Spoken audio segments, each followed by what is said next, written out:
Good morning to all my dear students. Welcome to my channel Living Peak Classes Prayagraj. Myself Sunil Prajapati, and today we are going to discuss about the fundamental unit of life is called cell. तो जीवन की जो मौलिक इकाई होती है उसे क्या कहा गया है? सेल। सेल मीन्स होता है कोशिका। ठीक है, तो आज हम क्लास 9th के fundamental unit of life chapter का वीडियो लेक्चर पार्ट 3 ले करके आए हैं। पार्ट 3 ले करके आए हैं और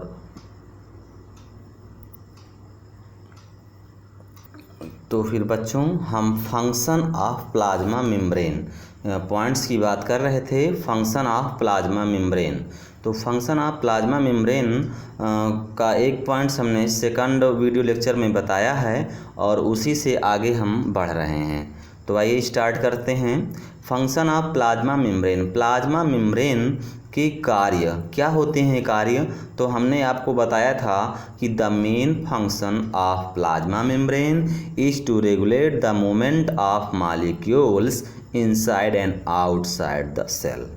यानी प्लाज्मा मेम्ब्रेन का मुख्य कार्य क्या होता है कि अणुओं की गति को अंदर या बाहर आने जाने में उनका नियमन करता है। ठीक है।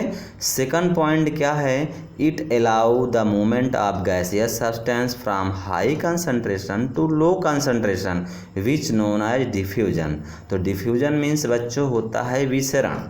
ठीक है, तो यह क्या करता है कि it allow the movement of gaseous substance, यानी कि आप कह सकते हैं कि यह हाई कंसंट्रेशन से टू लो कंसंट्रेशन तक गैसीय सब्सटेंस की अनुमति देता है। किसकी अनुमति देता है? गैसीय सब्सटेंस के आने जाने की ये अनुमति देता है, जिसे हम विच नोन एज डिफ्यूजन के रूप में जानते हैं।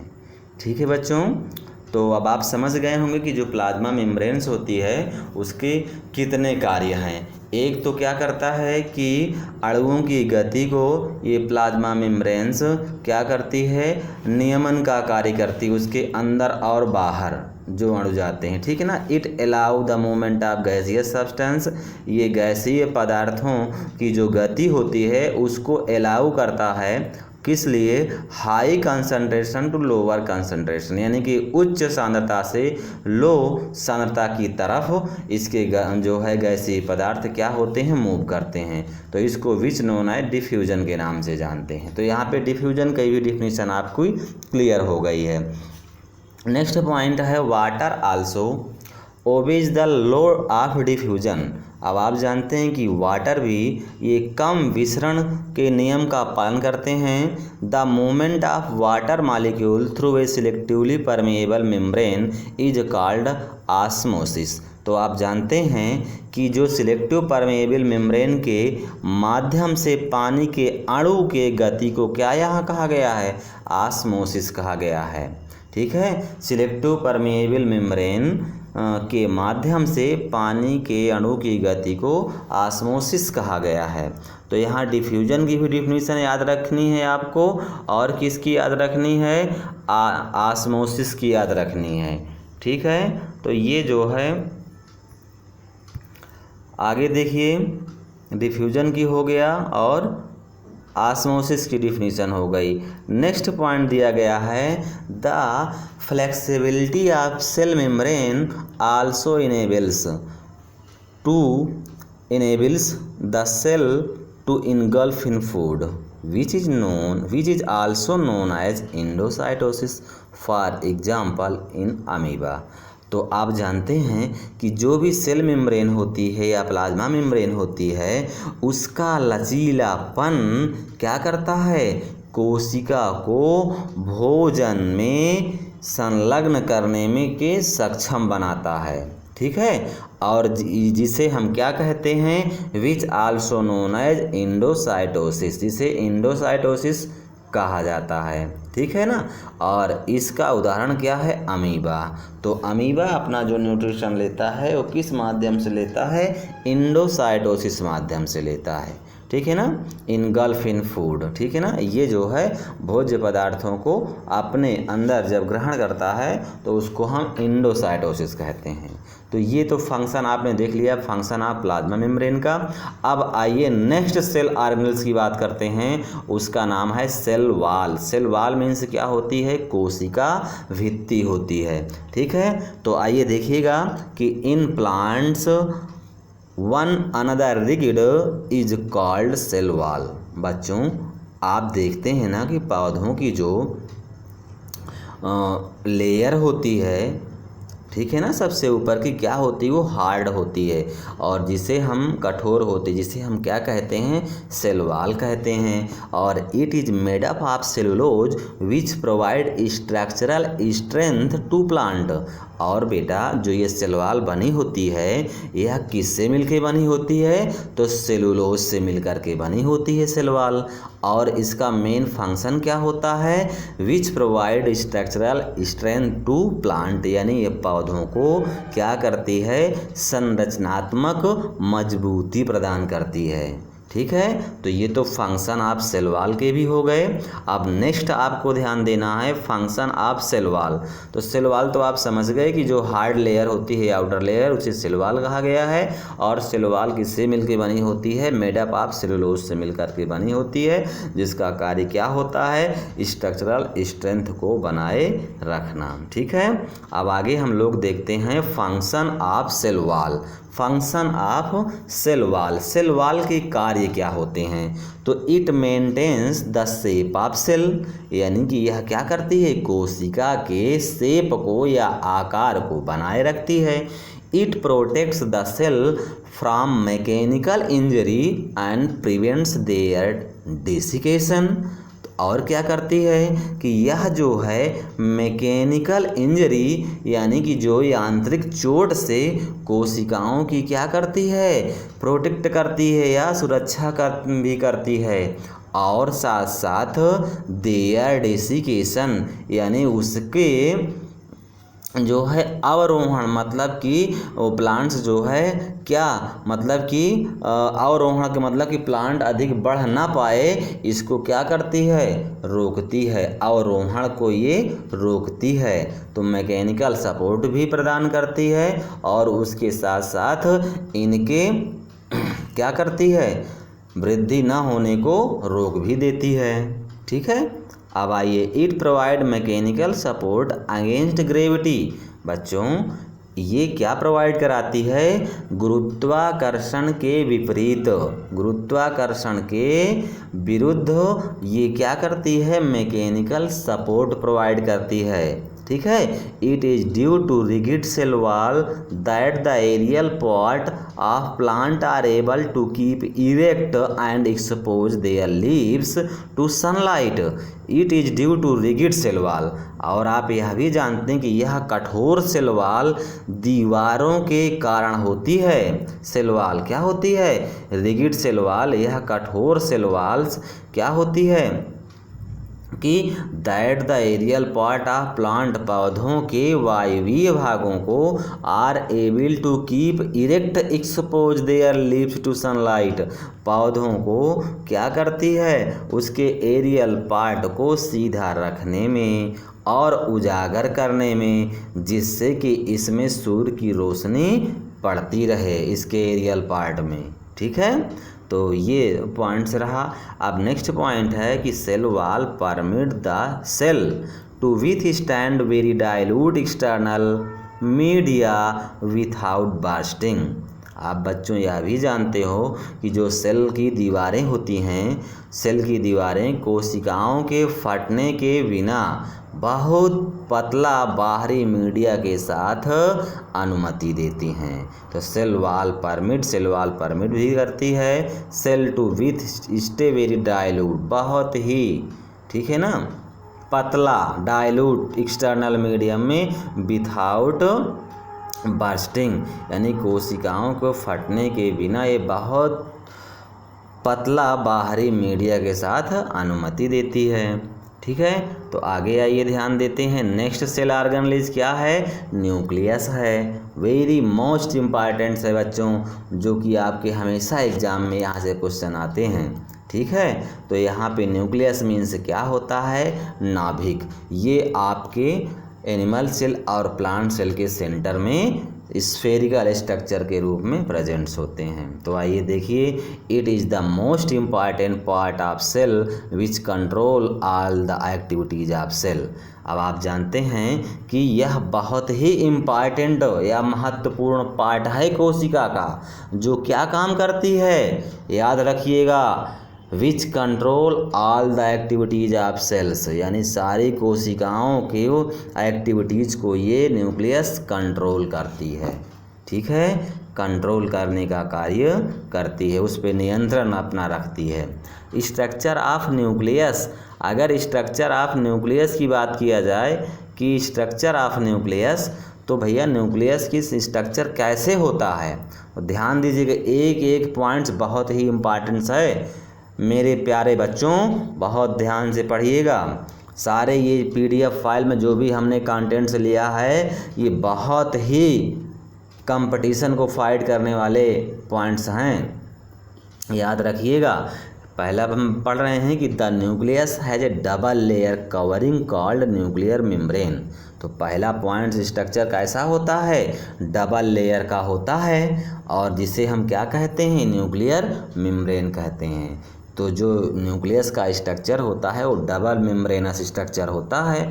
ठीक है ना, तो उसको हम क्या कहते हैं? न्यूक्लियर मेम्ब्रेन कहते हैं। तो the nuclear membrane has pores inside the nucleus to its outside.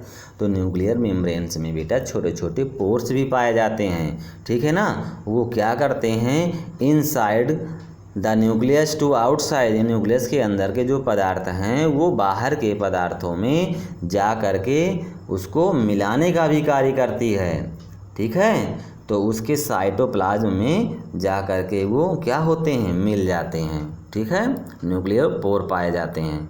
The nucleus contain chromosomes, और न्यूक्लियस बेटा, न्यूक्लियस में क्या होते हैं? क्रोमोजोम्स भी होते हैं। विच आर विजिबल, यानी वो दिखाई भी देते हैं। तो कैसे होते हैं? एज रॉड शेप्ड स्ट्रक्चर, यानी कि ये रॉड के आकार की संरचना में दिखाई देते हैं। और only when the cell is about to divide, जब कोशिका विभाजित होने वाली होती है। ठीक है, जब सेल जो है डिवाइड होने वाली होती है तब ये रॉड शेप्ड स्ट्रक्चर दिखाई देते हैं। और उसके साथ साथ ध्यान दीजिएगा कि chromosomes are composed of DNA and proteins. तो बच्चों याद रखिए, क्रोमोजोम्स किसके बने होते हैं? क्रोमोजोम्स DNA और प्रोटीन्स के बने होते हैं। ठीक है, functional segment of DNA are called genes. तो देखिए, जो फंक्शनल सेगमेंट्स होते हैं, ठीक है ना, DNA का फंक्शनल सेगमेंट्स, ठीक है, किसे कहा गया है? जीन को कहा गया है। ठीक है, तो आप कह सकते हैं कि जीन, कई जीन को मिला करके ग्रुप ऑफ जीन से किसका निर्माण किया गया है? DNA का निर्माण किया गया है। ठीक है, तो DNA का जो क्रियात्मक खंड होता है उसको क्या कहते हैं? जीन कहते हैं, याद रखिएगा। बहुत ही इंपॉर्टेंट पॉइंट्स आइए। फिर आगे नेक्स्ट पॉइंट देखिए, in a cell which is not dividing. ठीक है ना, एक सेल में जो विभाजित नहीं है, this DNA is present as part of chromatin material. यह DNA क्रोमैटिन मटेरियल के पार्ट के रूप में मौजूद है। ठीक है, तो बच्चों अब ये आपका क्या था? ये आपका था न्यूक्लियस। ठीक है, तो इस तरह से हमने स्ट्रक्चर ऑफ न्यूक्लियस पे स्टडी कर लिया। अब हम लोग क्या देखते हैं कुछ फंक्शन भी देखते हैं। अब इसके फंक्शन क्या होते हैं? देखिए, बहुत ही इम्पॉर्टेंट फंक्शन है इसके, आपको ध्यान देना है कि क्या फंक्शन हो सकते हैं। तो ध्यान दीजिएगा कि फंक्शन ऑफ न्यूक्लियस, आइए ध्यान देते हैं। Function of nucleus, it play a important role in cellular reproduction, यानी कि यह सेलुलर कोशिकीय प्रजनन में एक महत्वपूर्ण भूमिका निभाता है। It play important role in cellular reproduction, यानी यह सेलुलर रिप्रोडक्शन में एक महत्वपूर्ण भूमिका भी निभाता है न्यूक्लियस। ठीक है। सेकंड पॉइंट है कि DNA contain the information necessary for constructing and organizing cells, यानी डीएनए में जो कोशिकाओं के परिमाण और आयोजन के लिए आवश्यक जानकारी भी होती है। समझ गए। डीएनए में क्या होता है, इंफॉर्मेशन, सूचनाएं होती हैं आवश्यक, necessary for the constructing organizing cell. ठीक है, बहुत सी सूचनाएं होती हैं। अब आइए, न्यूक्लियस के अंदर एक छोटा सा सेल ऑर्गेनेलिज क्या होता है, न्यूक्लियोइड होता है। क्या होता है, न्यूक्लियोइड। न्यूक्लियस के अंदर ये प्रेजेंट्स होता है। तो देखिए, in some organism nuclear region of cell में be poorly defined due to the absence of nuclear membrane. आप समझ सकते हैं कुछ जीवों में, ठीक है। और आगे देखिएगा कि such an undefined nuclear region called nucleoid. ठीक है ना।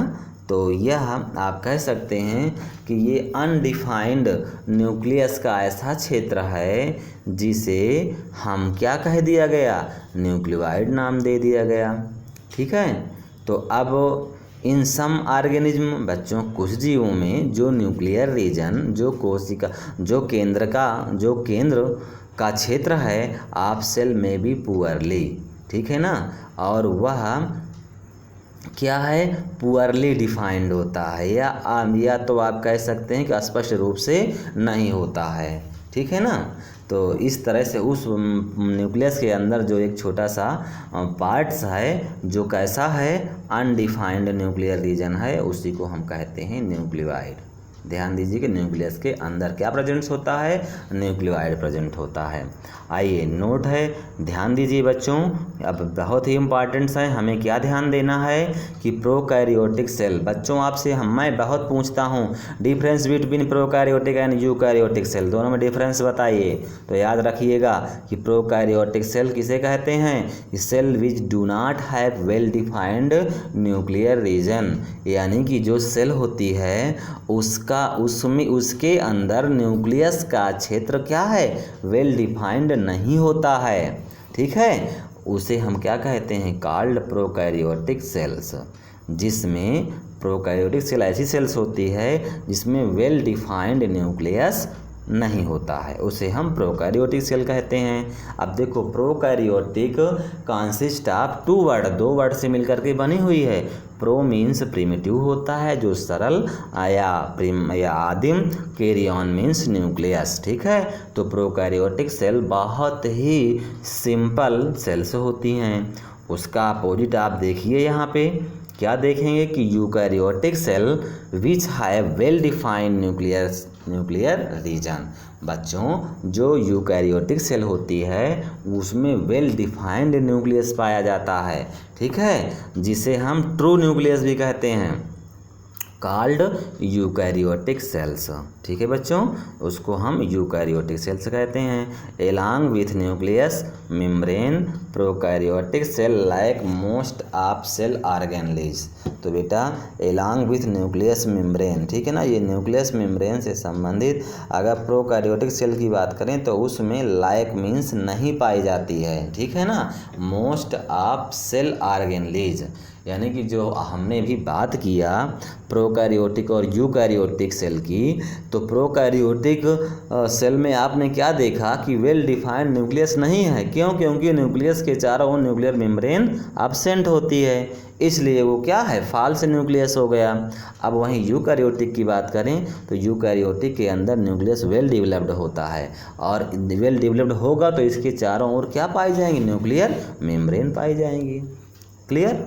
चलिए बच्चों आगे बढ़ते हैं। तो बच्चों अगर अच्छा लग रहा हो तो बस प्यारे से बेटा इसको क्या करें, आप सब्सक्राइब कर लें यदि आप सब्सक्राइब ना किए हों, और इसके साथ साथ इसको लाइक भी कर दें, शेयर भी कर दें। यह आपके सर के लिए बहुत ही इम्पॉर्टेंट है बेटा, क्योंकि मैं आप लोगों के लिए बहुत अच्छे अच्छे कंटेंट आप PDF फाइल के माध्यम से भी देना शुरू कर दिया हूं, क्योंकि बच्चों आप लोगों को हैंड राइटिंग बोर्ड से कुछ देखने में क्या है ज़्यादा क्लियर नहीं दिखता था।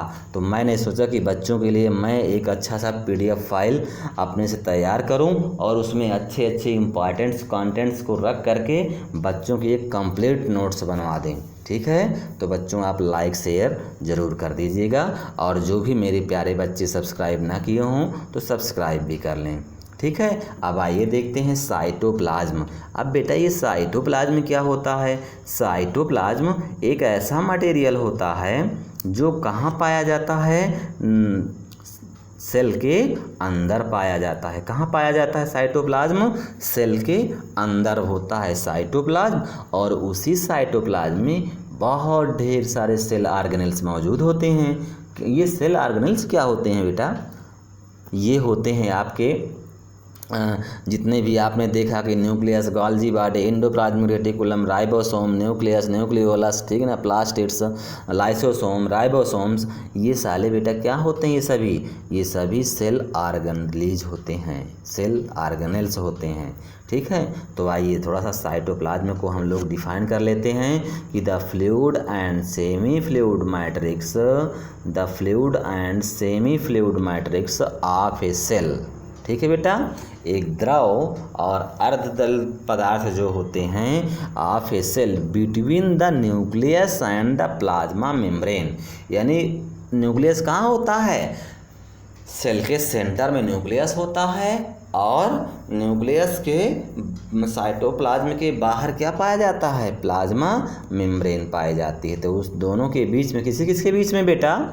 न्यूक्लियस और प्लाज्मा मेम्ब्रेन के बीच में जो मैट्रिक्स या पदार्थ मौजूद है उसी को हम कहते हैं cytoplasm. Containing various organelles is called cytoplasm. बच्चों अभी मैंने बताया कि साइटोप्लाज्म में ही सारे सेल ऑर्गेनेल्स क्या होते हैं? मौजूद होते हैं। याद रखिएगा बेटा, बहुत ही सिंपल कॉन्सेप्ट है। मैं आपको इतना सिंपल वर्ड में समझा रहा हूँ कि अगर इसकी नोट्स भी आप बनाएंगे तो कभी आप पीछे नहीं हो सकते हैं, हर एक प्रश्न का उत्तर आप दे पाएंगे। मेरे प्यारे बच्चों बहुत ध्यान से आप ध्यान दीजिएगा। तो आइए सेल ऑर्गेनेल्स की बात करते हैं। तो जो सेल ऑर्गेनेल्स होते हैं क्या होते हैं? स्मॉल मेम्ब्रेन बाउंड स्ट्रक्चर होते हैं ना, सेल के अंदर बहुत से स्मॉल मेम्ब्रेन बाउंड स्ट्रक्चर होते छोटे छोटे, which perform a lot of chemical activities. जो क्या करते हैं? ये जो है क्या करते हैं? Activities to support the function and structure of a cell. ठीक है ना, तो ये अगर देखा जाए ये कोशिका के कार्य और संरचना का समर्थन करने के लिए बहुत सारी रासायनिक गतिविधियां भी करती हैं। ठीक है ना, केमिकल एक्टिविटीज़ मतलब बहुत सारी रासायनिक एक्टिविटीज़ भी करती हैं to support the function structure of a cell called cell organelles. Some important cell organelles are following. कुछ इम्पॉर्टेंट सेल ऑर्गेनेल्स हैं जिसके विषय में हम नीचे आपसे डिस्कस करने जा रहे हैं। ठीक है बच्चों, तो आइए डिस्कस करते हैं। पहला सेल ऑर्गेनेल्स है क्या है? Endoplasmic reticulum. बेटा ये एंडोप्लाज्मिक रेटिकुलम कहाँ होता है मैं बता देता हूँ। सेंटर में आपने न्यूक्लियस देखा है ना, उसी न्यूक्लियस से अटैच्ड ये स्ट्रक्चर्स होते हैं एंडोप्लाज्मिक रेटिकुलम। तो the endoplasmic reticulum is noticeable only with an electron microscope. बच्चों एंडोप्लाज्मिक रेटिकुलम को केवल एक आप इलेक्ट्रॉन माइक्रोस्कोप के साथ ही आप क्या हैं ध्यान देने योग्य है। ठीक है ना, बिना माइक्रोस्कोप के आप एक इलेक्ट्रॉन माइक्रोस्कोप के आप इसको ध्यान नहीं दे सकते। तो आइए इंडोप्लाज्मिक रेटिकुलम बहुत इंपॉर्टेंट्स है। आइए इसका स्ट्रक्चर हम लोग डिफाइन करते हैं और समझते हैं। Structure of endoplasmic reticulum. तो स्ट्रक्चर ऑफ इंडोप्लाज्मिक रेटिकुलम की अगर बात किया जाए तो द इंडोप्लाज्मिक रेटिकुलम इज, बेटा शॉर्टकट में हम ER कह देते हैं, ठीक है ना। यदि इंडोप्लाज्मिक रेटिकुलम को शॉर्टकट में हम ER कह देते हैं तो the ER is an extensive network of intracellular membrane bound tube and that occupies most of the cytoplasm in almost all eukaryotic cells. तो बच्चों जो आप यहाँ पे ध्यान दीजिए कि इंडोप्लाज्मिक रेटिकुलम क्या होती है, यह एक इंट्रासेलुलर मेम्ब्रेन बाउंड ट्यूब का एक व्यापक नेटवर्क है। और क्या है, जो लगभग सभी यूकैरियोटिक कोशिकाओं में अधिकांश कहाँ पे, साइटोप्लाज्म पे कब्जा कर लेता है, ठीक है। The membrane of this system are lipoproteinic in nature, similar in structure to the plasma membrane, ठीक है। बहुत अधिकांश भाग जो है यह साइटोप्लाज्म पे क्या करता है, उसको जो है कब्जा कर लेता है। The endoplasmic reticulum is more prominent in young and dividing cells as compare to older cells. It is absent in prokaryotic cells, ठीक है ना। तो इस तरह से आपने क्या देखा कि जो इंडोप्लाज्मिक रेटिकुलम है मोर प्रोमिनेंट इन यंग होता है and dividing cell as a compare to older cells. It is absent in prokaryotic cell, ठीक है। तो यहाँ पे आपने अच्छे से ध्यान दे दिया कि हमने एक पॉइंट्स और बताया था कि भाई बेटा the membranes of this system are lipoproteinic in nature, similar in structure. यानी कि इस प्रणाली के जो मेम्ब्रेन अगर देखा जाए तो पूरककर्ता में समान रूप से कैसा होता है, ये लिपोप्रोटीनिक होते हैं, ठीक है। तो आइए टाइप्स ऑफ इंडोप्लाज्मिक रेटिकुलम क्या है, टाइप्स ऑफ इंडोप्लाज्मिक रेटिकुलम। तो यहाँ पर भी आपको ध्यान देना है कि कितने टाइप्स के होते हैं ये इंडोप्लाज्मिक रेटिकुलम, ध्यान देना है। तो हम इसको नेक्स्ट पार्ट में लेते हैं, ठीक है। तो आज यहीं तक के लिए थैंक्स ए लॉट ऑफ, हम जल्द ही मिलेंगे एक नए टॉपिक के साथ, तब तक के लिए अलविदा। Thank you so much, love you all.